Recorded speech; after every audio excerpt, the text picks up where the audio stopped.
Hey guys, let's make a single crochet washcloth. Okay, so the first thing that we need to do is we need to add a slip knot and connect our yarn to our hook like that. Should we put it in the right way? There we go.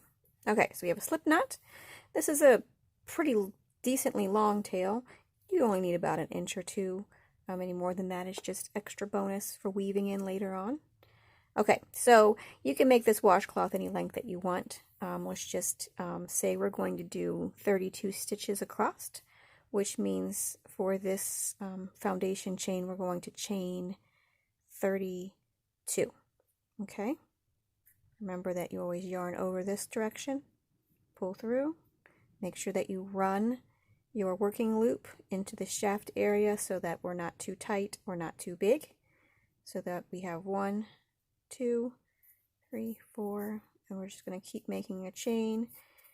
You can make this any length that you want. With this kind of cotton, usually for worsted weight cotton, it's going to shrink about an inch squared if you put this in the dryer. So you just decide how big you want your washcloth to be, and then you're going to make it an inch squared bigger than that. Okay, so got a nice long chain here. This is good enough. You don't have to count, or you can count, it doesn't matter. It's a nice thing about making a washcloth. Okay, since we're going to make single crochets for this washcloth, we're only going to skip the first stitch.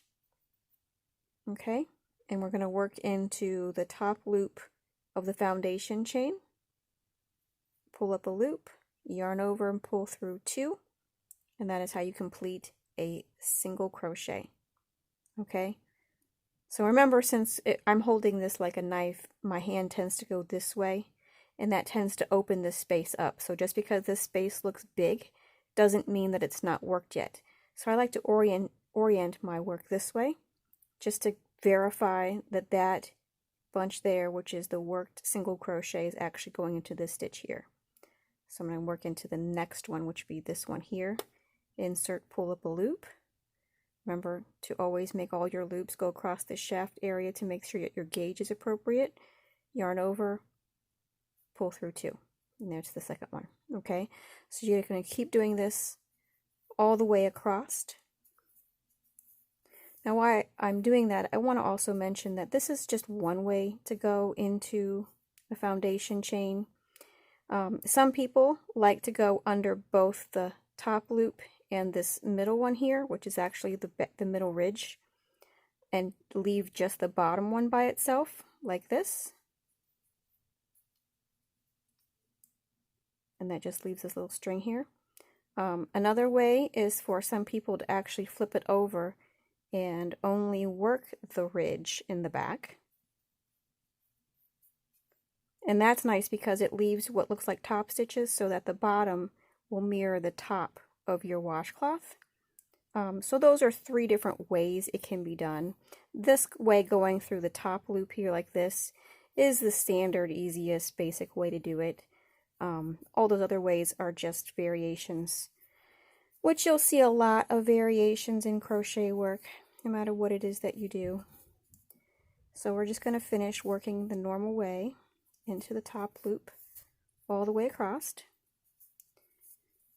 I like to not count if I'm not worried about the count, making up a pattern on my own, I like to just wait until I get to the end of this row to actually count. If I'm going to double check and count every row, which no one likes to count if you don't have to, but as a beginner, you might find that you're somehow missing the beginning or the end. You're not sure where you are. So, see right here, I have 1 stitch left. So here's my knot. This way, this is the easiest one to not mess up. It's the next row and those after that the beginning and the end of your rows may be a little more confusing. So there's the last stitch worked. So patterns always say chain and turn, turn and chain. It doesn't matter which one you do first, it's a preference, but you can do whatever you want. So I'm going to chain and then turn. That's what I like to do. All right, and there's the first row completed. So for the second row, there are two different ways to do it. So right now I'm going to show you the way that the chain does not count as a stitch. So just know this is the easiest way of the two ways that you can possibly single crochet in each row across. So in this version, you're going to go in, now it's different between this row of single crochet and the one we're about to do before we're going into the foundation chain. This time we have to go into these top stitches. So if you squeeze your work like this, you see what looks like that original foundation chain. So those two, the front loop and the back loop, are the stitch. So from now on, when it says to go into the stitch, you want to be going in under both of these loops right here. Okay, so that is the stitch, but it is two loops. You're going to just count it as one thing. So we're going to insert like that, pull up a loop. That's the anchor step of the single crochet. Okay, and then you're going to yarn over and pull through two. So it looks as though it's the same stitch that the chain one was coming out of, and that's why I say that we're not counting the chain as a stitch. So we're going to work it as if it was unworked previously. Then you're just going to go into the next one, again making sure you're going to both of the loops, not just one, and you're going to go across. Okay, so because we went into the very first stitch, not counting the chain as a stitch, that means that we can actually end in the last actual single crochet top stitch from the previous row. Let's get all the way over there so that we can check that out. So we're getting close. Nope, we're not done yet. There's one. Okay, now look, that one right there, that's one. Make sure we go in there. And there you go. Okay, so that's where you would end.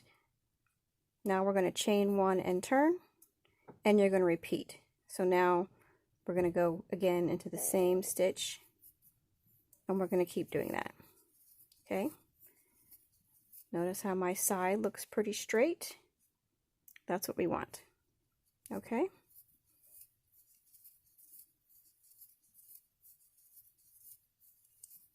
Now I went through all that because I want you to know that this is not the only way. The other way that we work it is where I'll get to the end and I'll show you what the difference is. You just want to make sure that you pick one or the other. You don't want to go back and forth, because that's how people, whether they realize that's what they're doing or not, misunderstand what the last stitch is. So again, see this here? This is the last stitch right there. Okay? Now, the other way to work this is to count the chain as a stitch. So when you count the chain as a stitch, that means that this is already worked, which means that we actually shift one stitch to the left, because this is going to count as a stitch, as a mock single crochet. We go into the next one. This version of how to go across the stitch gives you the most bone straight edge, but as you can see, this edge was not bad. There was nothing wrong with that. This one just gets you a lot straighter, but the bad thing, or the hard thing for beginners, is that since we shifted to the left, that means that the last stitch that you have to work isn't really a stitch at all. It's actually the chain one at the beginning of your previous row. So let's see if we can identify that as I go across here.